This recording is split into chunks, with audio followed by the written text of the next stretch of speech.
On fera un exercice royal sur la tangente utilisant un calcul littéral.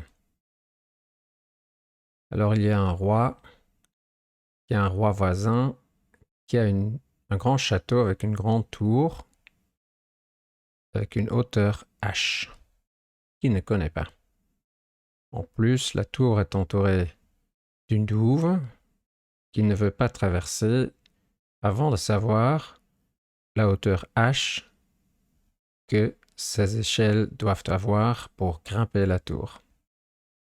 Alors il demande à son géomètre: comment est-ce que je peux déterminer la hauteur h sans traverser la douve? Et le géomètre répond: bah bien sûr, tu mesures deux angles et une distance, et voilà.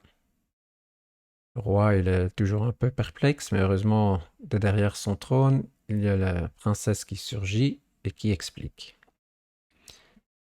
Je me mets à un endroit aléatoire loin de la tour et je mesure l'angle que fait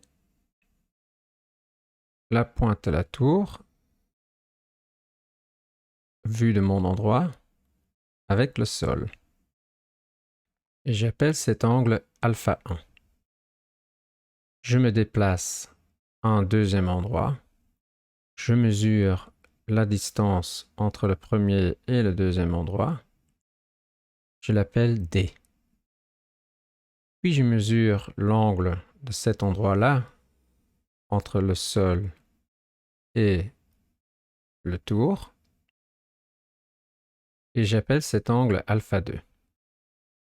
Alors maintenant, la princesse explique comment calculer la hauteur h.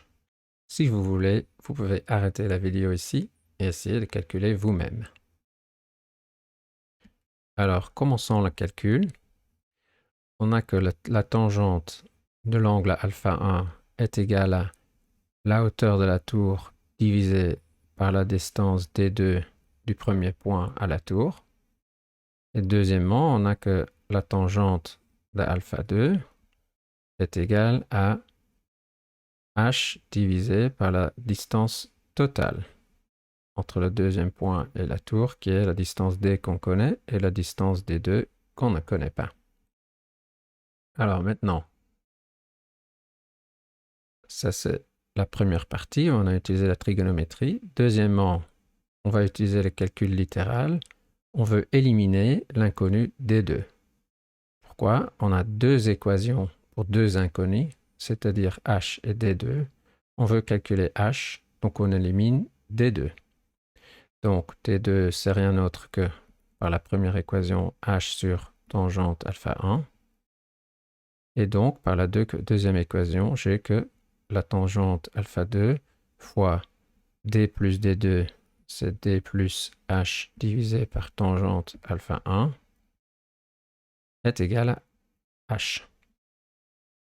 Alors maintenant, j'ai une équation linéaire pour h, donc je peux la résoudre. Je dis que 1 moins tangente à alpha 2 divisé par tangente à alpha 1 est égal à tangente alpha 2 fois la distance d.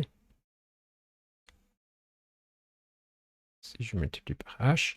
Et donc, je peux résoudre pour h. h, c'est rien d'autre que d fois tangente d'alpha 2 divisé par le facteur à gauche, 1 moins tangente à alpha 2 divisé par la tangente de alpha 1. Alors maintenant, je peux rendre la formule finale encore un peu plus belle. Je dis que c'est d divisé par 1 sur tangente de alpha 2 moins 1 sur tangente de alpha 1.